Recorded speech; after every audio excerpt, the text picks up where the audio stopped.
क्या है तो टेंट वाला को फायदा माने यज्ञ क्या है, कुछ लोग दे रहे हैं कुछ लोग ले रहे हैं।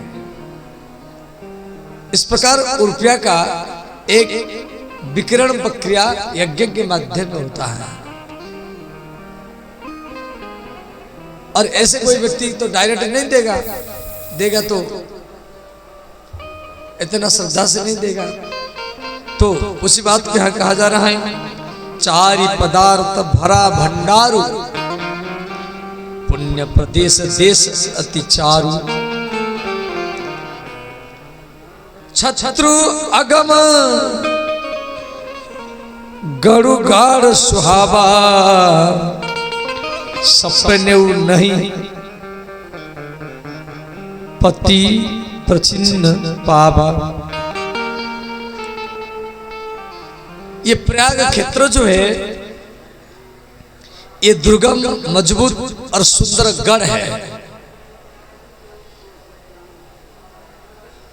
और जिसका सपने में भी पाप रूपी शत्रु नहीं पा सके, यह पाप प्रवेश नहीं कर सकता है।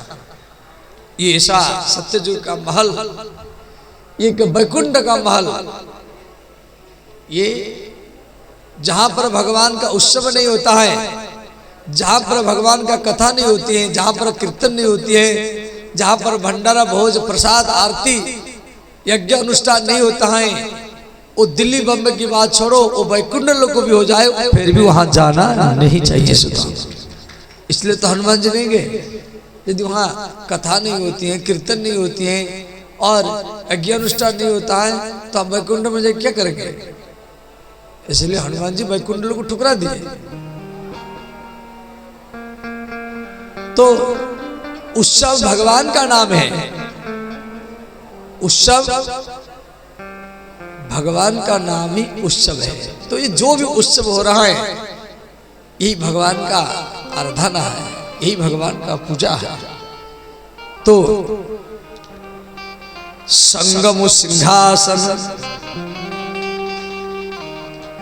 सुठी सुहा,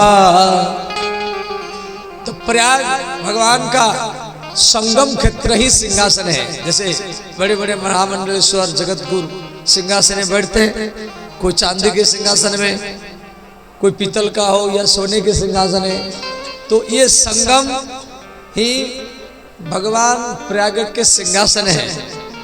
और छत्रु अक्षय वट मुनि मनु मोहा, और सिंहासन में छत्री चाहिए। आप लोगों 3 तारीख को देखेंगे क्यों 29 तारीख का तो डिसमिस हो गया, बंद हो गया, सब सजा कर रख दिए। अब आप 3 तारीख को देखेंगे 1000 गाड़ियां और सब, कोई ट्रक हो, कोई डोला हो, कोई पिकअप हो, सब सजा करके सिंहासन छतरी लगा के जाएंगे और सब आप सेल्फी लेंगे। तो ये प्रयाग महाराज जी का सिंहासन है संगम, और उनका छत्री कौन है ना? ये अक्षय वट है। अक्षय वट प्रयाग महाराज के छत्री है। अब सिंहासन में राजा बैठ गए, छत्री लग गया तो चमर तो डुलाने वाला चाहिए ना। भगवान को हमें सिंहासन में बैठा दिए, भगवान यहाँ कौन ना? प्रयाग है, प्रयाग ही भगवान है। तो उनको फिर चमर कौन डुलाएगा? चमर जमुना और गंगा तरंगा, जो यमुना और गंगा की जो तरंग है, यमुना के जो तरंग वो नील वर्ण है और गंगा के श्वेत वर्ण है। और ये प्रयाग भगवान के ऊपर चमर डुला रहे हैं, समझ गए? और वही प्रक्रिया को साधु लोग सब रथ में सिंहासन में बैठ कर के छतरी लगा करके चलते हैं। और देखी होई दुख दरिद्र भंगा, जो साधुओं के जुलूस को आप देखेंगे तो उससे दरिद्रता नष्ट होता है। बहुत माताएं में देखा, जब साधु लोग सिंहासन में बैठ के जाते हैं तो बहुत माता क्या करती है, ऐसे आंचल नीचे से करती है ऐसे आंचर दिखाती है। देखो ऊपर से साधु कोई प्रसाद दे तो साधु लोग क्या करते हैं, वो फूल माला सब पे रखते हैं, तो ऊपर से ऐसे फूल फेंकते हैं। आप देखेंगे ऊपर से सब साधु लोग, कोई फूल फेंकता है, कोई लड्डू फेंकता है, समझे। अब इतना ऊपर तो आप चढ़ नहीं सकते, तो वहीं से फूल के रूप में आशीर्वाद दिया जाता है। तो उसे माता लोग, पुरुष लोग वो फूल को आशीर्वाद स्वरूप स्वीकार करते हैं। जिसकी कोई बेटा नहीं है, बेटी नहीं है, या दरिद्रता है, या गरीब है, या रोगी है, तो जितना भी बाधा है, तो साधुओं के ये दर्शन करने से, उनका आशीर्वाद प्राप्त करने से वो सारा दरिद्रता ही समाप्त ही हो जाता है। सब ये बात को तुलसीदास जी रामचरित मानस में लिखे, मैं अपने मन से नहीं बोल रहा हूँ। देखी होई दुख दरिद्र भंगा, दरिद्र नष्ट हो जाता है। और से भई सुकृति साधु सुचि पावई सब मन काम, बंदी वेद पुराण गण करहि विमल गुण गा। आप देखोगे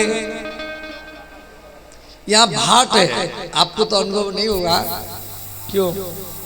आप अपनी कमरा में रहते हैं, तो जितना सब साधु लोग छतरी लगा करके यहाँ पर मंडलेश्वर, महामंडलेश्वर, द्वाराचार्य, जगत गुरु विराजमान है, दिन भरी उनके पास भाट और बंदी लोग आते हैं। भाट माने जो संगम प्रयाग महाराज जी का जो गुणगान करे, जैसे हम रामानंद संप्रदाय का है, तो हमारी भाट अलग है। वो अखड़ा से आते हैं, कोई भी सूचना होगा वो कागज लेकर के आएगा हमारे पास, दस्तखत कराएगा। एक दिन में 2-4 कागज हर रोज आता रहता है। महाराज अखड़ा से ये परमिशन आया है, आपको 7 बजे नहाना है, या आपको 9 बजे नहाना है, आपको 12 बजे नहाना है, ये परमिशन आएगा। और तो यहाँ 800-900 वैष्णवों का खलसा है, और ऐसे सन्यासियों का भी अलग है। तो हर रोज मंडलेश्वर, महामंडलेश्वर, जगत गुरु डेली बनता है। तो उसमें जो भी उनका सहयोग राशि, सेवा राशि होता है, वो 800 खालसा में बढ़ता है, अखड़ा की तरफ से बढ़ता है। ये आपको अनुभव इसलिए नहीं है कि वो आपको इसी विषय जानकार नहीं है, समझ गया। तो उनका एक प्रक्रिया है, उसी प्रक्रिया के आधार पर फिर वो नोटिस आता रहता है, जाजी फलानी खालसा में महंता ही होगा, वहाँ जगत गुरु या द्वाराचार्य जी बनेंगे, आपको जाना पड़ेगा, समझ गया। ये तो हम जाते नहीं, हम किसको भेज देते हैं। तो इसमें यदि जाएंगे तो दिन भरी निमंत्रण आता ही रहता है, यहाँ खाओ, वहाँ खाओ, यहाँ खाओ, खाते खाते आप परेशान हो जाएंगे। तो इस प्रकार श्री तुलसीदास जी यहाँ पर लिख रहे हैं, जे जो बंदी वेद, तो बंदी माने भाट लोग यहाँ आकर के गुणगान करते हैं श्री प्रयाग भगवान का। और जो रामचरित मानस में सब दिया गया है, वही प्रक्रिया सब यहाँ चलता रहता है। असती रथपति देखी सुहावा, सुख सागर रघुबर सुख पावा। भगवान राम इस प्रकार प्रयाग के महल को देख करके अत्यंत प्रसन्न हो गए। को कई प्रयाग प्रभाव, समाज में कोई भी व्यक्ति प्रयाग के प्रभाव को बखान कर नहीं सकता। कलुष पुंज गुंजर मृगराव, संपूर्ण पाप को नष्ट करने के लिए प्रयाग आज भी गर्जन करता है। संसार वासियों, समाजवासियों, आप मेरे शरण में तो आ जाओ। आप जो भी पाप किया, आप महाकुंभ में मेरे गोदी में, मेरे संगम में आकर के तो एक बार डुबकी लगाओ, तो सारा पाप ही नष्ट ही हो जाएगा। तो कलुष माने पाप, कलुष शब्द का अर्थ पाप। पुंज संपूर्ण पाप को नष्ट करने के लिए उस सिंह रूपी ये प्रयाग आज भी सबको गर्जन करता है जी आओ। तो सब लोग आ रहे हैं। बीच में थोड़ा सा 29 तारीख के बाद में महल थोड़ा गड़बड़ा गया था, इसलिए बहुत लोग को टिकट फिकट सब कैंसिल कर दिए और फिर अब धीरे धीरे भीड़ आना चालू हो गया है। अब चारों तरफ वातावरण सब नहीं सब ठीक है, कोई असुविधा नहीं है, आप सब आइए। और फिर भी है हमारे पास भी चारों तरफ फोन फान आना चालू हो गया, बाबा चाहे नहीं आइए, बस लेकिन फिर आना चालू हो रहा है। तो इस प्रकार ये सुंदर प्रयाग महाकुंभ का वर्णन तुलसीदास जी रामचरितमानस में लिखे हैं। और श्री भगवान राम जब प्रयागराज के इस प्रकार महल को देख करके अत्यंत खुश हो गए। गोस्वामी तुलसीदास जी लिखे हैं, असतीरथ पति देखी सुहावा, असतीरथ पति देखी सुहावा, असतीरथ पति देखी सुहावा, असतीरथ पति देखी सुहावा। प्रयाग महाराज जी के इस प्रकार वातावरण को देख करके सुख सागर रघु बर सुख पावा, सुख सागर रघु बड़ा सुख पावा, सुख सागर रघु बर सुख पावा, सुख सागर रघु बड़ा सुख पावा।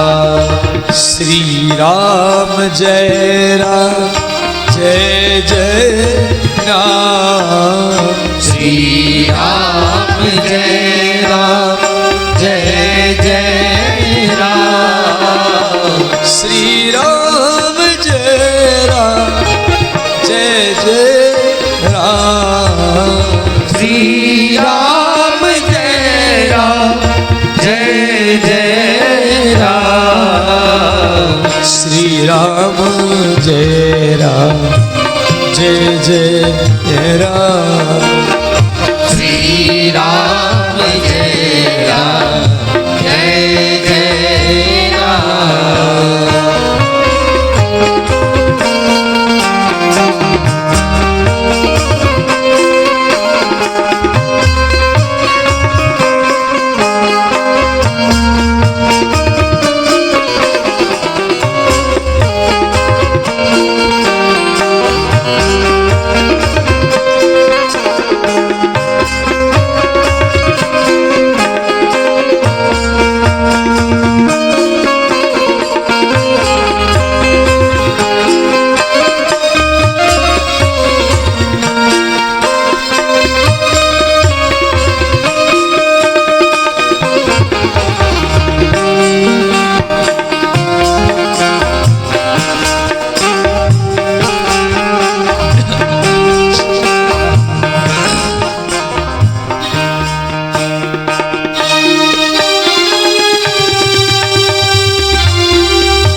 इस प्रकार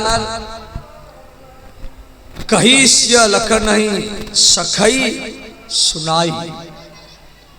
श्री भगवान राम प्रयाग के प्रभाव को सीता को और लक्ष्मण को और निषाद राज को सुना रहे हैं।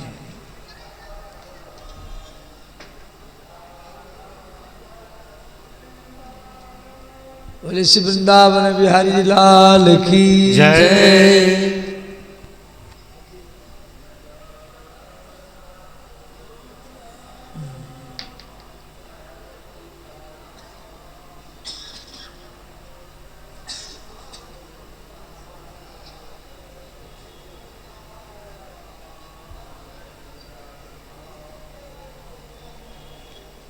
ठाकुर जी को मला पर हाँ कुछ मुझे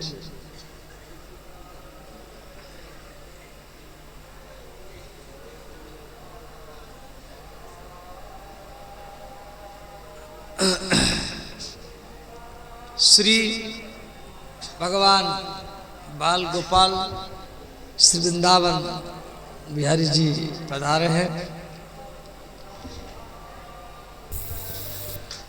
चूचू करता है क्यों?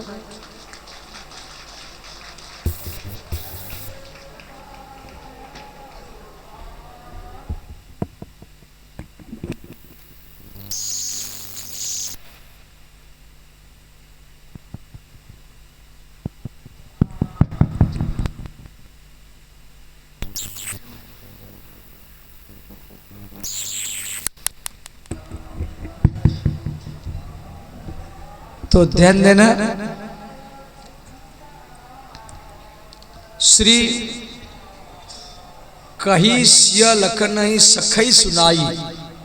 भगवान राम ये जो प्रयाग के प्रभाव को सीता को, लक्ष्मण को और निषाद राज को सुना रहे हैं। जो संगम सिंहासन है, अक्षवट छत्री है, गंगा यमुना दोनों चमर हैं और सत्य मंत्री है, श्रद्धा प्रिय नारी है। और उसके बाद में श्रीमुख तीर्थराज बढ़ाई। भगवान राम तीर्थराज प्रयाग का बढ़ाई कर रहे हैं। करी प्रणाम देखत बन बागा। भगवान राम तीर्थराज प्रयाग को प्रणाम किए और उस समय इस घोर जंगल था और अब तो धीरे धीरे जंगल कट गया। अब ये प्रयागराज एक टाउन बन गया। पहले प्रयाग जो बिल्डिंग ये सब नहीं था, ये पहले से वो वन ही था, वन सुंदर वन था और उसमें गंगा यमुना का सुंदर जल जो हिमालय के, अब तो गंगा में कई जगह में बांध बन गया है, डैम बन गया है, टेहरी में, हरिद्वार में। तो जो शुद्ध हिमालय का जल यहाँ पर आता था। ऐसे यमुना में कई जगह में बांध बना है, हरियाणा में बना है और वहाँ मथुरा में गोकुल बैरेज है और भी जगह जगह बना है। तो सारा दिल्ली के लाटिन का पानी अब यमुना में आता है।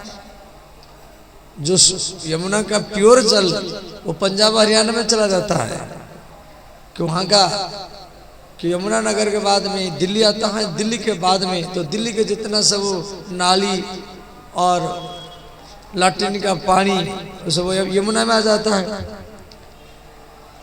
दिल्ली से लेकर के वृंदावन आगरा तक यमुना तो डेड है, वो पानी पीने लायक नहीं है। फिर बाद में चंबल नदी आदि आदि नदियों का जल यमुना में मिल करके फिर यमुना फिर सुंदर बन जाता है। फिर प्रयाग में आकर के यमुना और गंगा दोनों का जल मिल जाता है।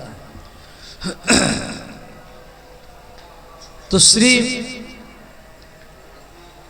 करी प्रणाम देखत बन बागा। तो पहले ये इलाहाबाद टाउन ये भी नहीं था, बिल्डिंग वगैरह कुछ नहीं था, चारों तरफ हरा भरा वन ही था। सुंदर सुंदर वन उपवन बगीचाएं थे और साधु लोग भजन करते थे, संगम में नहाते थे, भंडारा चलता था, ऐसे साल भर मेला लगता था। और श्री भगवान राम यही विधि आई बिलो की बेनी, बेनी माने त्रिवेणी का दर्शन किए राम जी। सुमिरत सकल सुमंगल देनी। जो त्रिवेणी का व्यक्ति जब ध्यान कर लेता है, कई व्यक्ति कल दिल्ली से अपने अपनी माता पिता को बोलते थे नहीं नहीं इधर उधर का जल नहीं लाना है, त्रिवेणी का जल लाना है, त्रिवेणी का जल, और वो भी महाकुंभ समय। त्रिवेणी का जल तो और भी वैशाख महीना में, जेठ महीना में भी ले सकते, नहीं नहीं, इसी समय में ये जो महाकुंभ क्यों मकर राशि में सूर्य और बृहस्पति का प्रवेश हुआ है, इसी समय में त्रिवेणी का जल हमको चाहिए।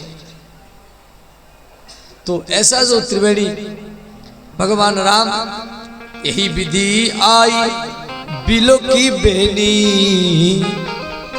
सुमिरत सकल सुमंगल देनी। जो त्रिवेणी समस्त प्रकार के मंगल प्रदान करने वाली, मुदित नाहई किन्न शिव सेवा। भगवान राम प्रसन्न होकर के, मुदित माने प्रसन्न होकर के त्रिवेणी में स्नान किए और शिव जी की सेवा किए, शिवलिंग का पूजा किए। समझिए, आप भी त्रिवेणी में नहा करके वहाँ शिव जी का अभिषेक, जलाभिषेक करना चाहिए। मुदित नाहई किन्न शिव पूजा सेवा, पूजी जथा विधि तीर्थ देवा। समय के अनुकूल भगवान राम पूजा किए। उसके बाद में तब प्रभु भरद्वाज वही आए, करत दंडवत मुनि उर लाए। फिर भगवान राम, लक्ष्मण और सीता और निषाद राज के साथ त्रिवेणी से वो भरद्वाज मुनि के आश्रम आए। तो राम जी तो क्षत्रिय है, भरद्वाज मुनि ब्राह्मण है, ऋषि है। तो राम जी भरद्वाज मुनि को प्रणाम कर रहे हैं। देखो, राम भगवान है, ये ऋषि है, ये क्यों प्रणाम करेंगे, ऐसा भावना नहीं है। जितना बड़े व्यक्ति है ना, वो सब तभी उनकी प्रभाव फैलता है जब वो अपने से जो नीचे है उन व्यक्तियों का सम्मान करे, इज्जत करे। हम सोचेंगे हम भगवान हैं, हम इतना बड़े व्यक्ति हैं, हम क्यों झुकेंगे? नहीं, यह राम जी स्वयं भरद्वाज मुनि को प्रणाम किए और भरद्वाज मुनि क्या किए, तुरंत राम को ऐसे गोदी में उठा लिया। प्रणाम करने नहीं दिए, तुरंत गोदी में उठा लिया। ये है प्रक्रिया।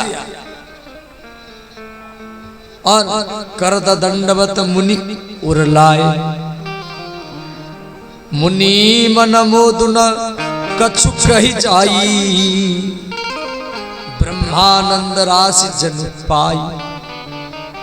श्री भरद्वाज मुनि अत्यंत प्रसन्न चित्त में आशीर्वाद गोदी में लेकर के आशीर्वाद दिए और कंदमूल फल अंकुर नीका, विभिन्न प्रकार के फल मूल ला करके राम लक्ष्मण सीता को खिलाए। और श्री भरद्वाज मुनि कह रहे हैं, राम जितना भी साधना है, यज्ञ हवन जप तल जप तप, जितना भी साधना है और जन्म जन्म की साधना, एक जन्म नहीं, अनंत जन्म की यज्ञ जप तप, भागवत पाठ, रामायण पाठ, पिंडदान, इन सब का फल स्वरूप और आज आपका ही दर्शन आज हमको ही हुआ है।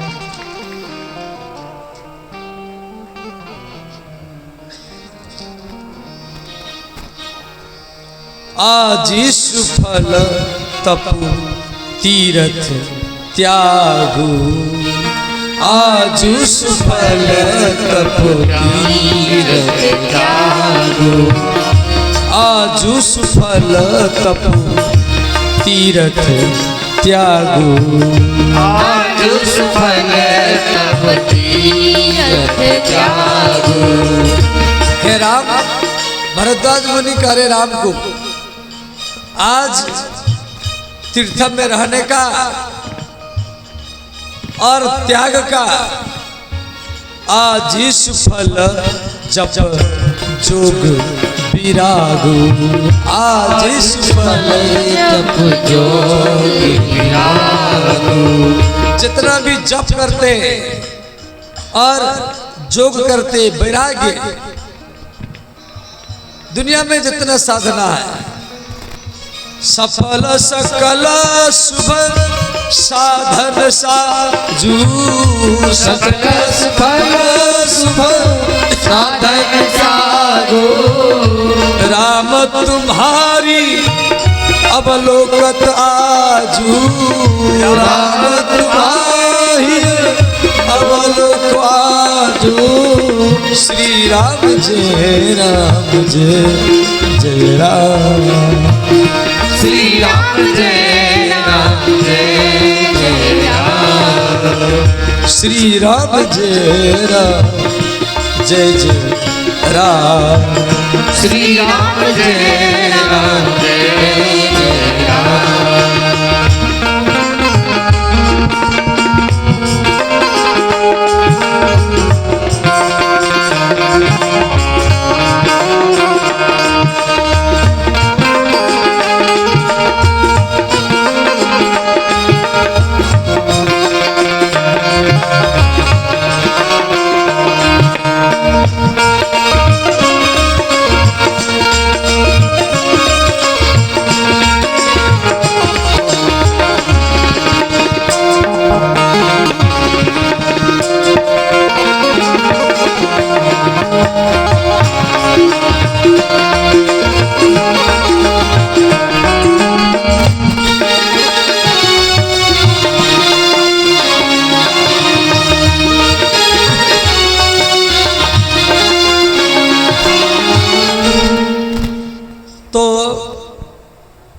श्री भरद्वाज मुनि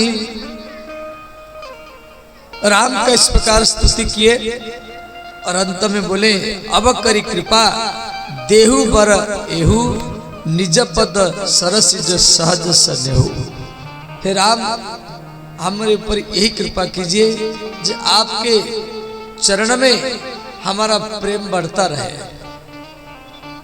यही वरदान में आप हमको दीजिए, जो आपके चरण के प्रति हमारा श्रद्धा बढ़ता रहे।